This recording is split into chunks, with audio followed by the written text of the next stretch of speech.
देखिए 6.3 एक्सरसाइज का जो पहला क्वेश्चन है, आपको 3 क्राइटेरिया होते हैं सिमिलरिटी के। या तो दो एंगल इक्वल हो, या तीनों साइड्स प्रोपोर्शनल हो यानी सेम रेशियो में हो, या दो साइड सेम रेशियो में हो और उनके बीच का एंगल, जिसको इंक्लूडेड एंगल कहा जाता है, वो इक्वल हो, तो सिमिलर। तीन ही होते हैं ना। अब जैसे ये क्वेश्चन है, सेकंड पार्ट मैंने लिया, फर्स्ट पार्ट तो इजीली दिखाई दे रहा था कि है कि नहीं है। अब यहाँ बच्चा कंफ्यूज होता है कि यार किसके, उसको तो ये दिखाई देता है ना 2/6, जो कि गलत है, ऐसा नहीं होता है। आप देखिए इस ट्रायंगल का सबसे छोटा साइड क्या है, सबसे छोटा क्या है 2, वेरी गुड। और इसका सबसे छोटा क्या है 2/4 निकाल लीजिए, एक साइड का रेशियो। उससे बड़ा कौन है बेटे, उधर कौन है, शाबाश 25/50। सबसे बड़ा कौन है बेटे, इधर कौन है, तीनों साइड प्रोपोर्शनल है। तो लिखोगे कैसे, लिखने का तरीका भी ध्यान रखना, AB/QR, AB/QR is equal to BC/PR is equal to AC/PQ। By side both triangles are similar. कोई डाउट? अब ऐसे ही एक चीज और ले लेते हैं, थोड़ी सी ट्रिकी है। ट्रिकी आई मीन टू से बच्चे, हाँ बेटे,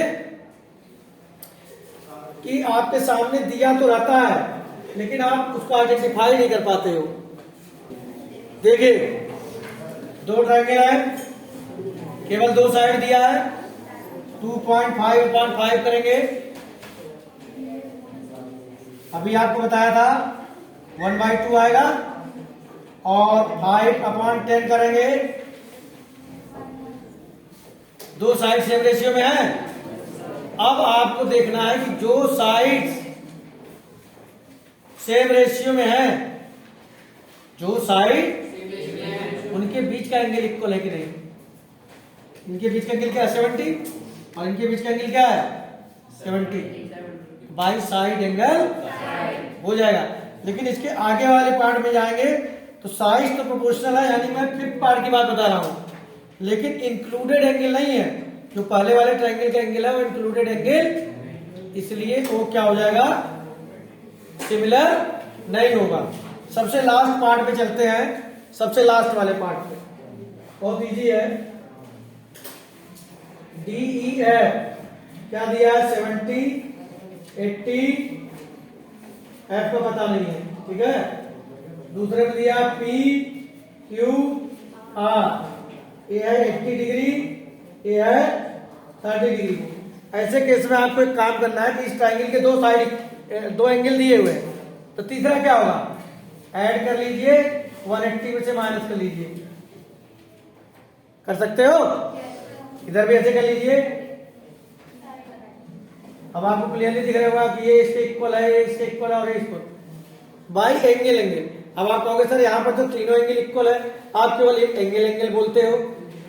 दो ट्रायंगल हैं, अगर उनके दो एंगल इक्वल होंगे तो तीसरा तो ऑटोमेटिकली इक्वल हो जाएगा ना, इसलिए मैं एंगल क्यों बोलूंगा, मैं तो एंगल बोलूंगा। कोई डाउट? इस तरह का केस आता है तो 3 क्राइटेरिया आपके दिमाग में ये चीज अगर रहेगी, और इस पे विशेष फोकस रखना है कि दो साइड जब सेम रेशियो में आ रहे हैं तो उनके बीच का एंगल इक्वल होना चाहिए, जिसे इंक्लूडेड एंगल कहा जाता है। और साइड में सबसे छोटे के साथ सबसे छोटे का और सबसे बड़े के साथ कोई डाउट? देखो बेटे यहां पर क्या है, ODC OBA के पैरेलल है, ODC OBA के सॉरी सिमिलर है। Corresponding angles are similar, triangles are equal. दो सेंटेंस मैंने आपको बार बार कहा कि आपको लर्न होना चाहिए। Corresponding angles are similar, triangles are equal. Corresponding sides are similar, triangles are proportional. Sides के लिए प्रोपोर्शनल आता है, ध्यान रखना। तो अभी दे रखा है कि ODC is similar to OBA। ODC angle जो है वो किसके इक्वल हो जाएगा, OBA के इक्वल हो जाएगा। Reason, corresponding angles are similar, triangles are equal.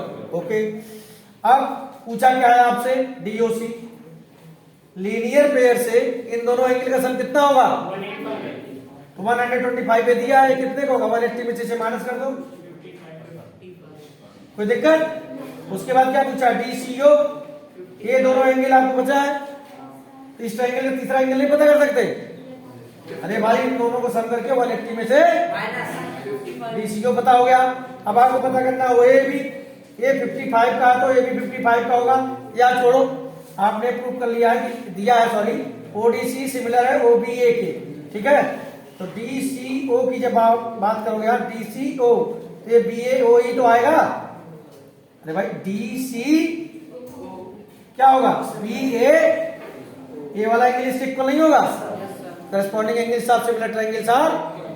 इसको कई बच्चे दूसरे तरीके से भी करते हैं कि सर ये 55 का, तो 55 का, ये मैं पहले निकाल चुका हूं कि 70 का है, अब मैं इसे निकालूंगा, दोनों को जोड़ूंगा, 180 में से -5 कर दूंगा।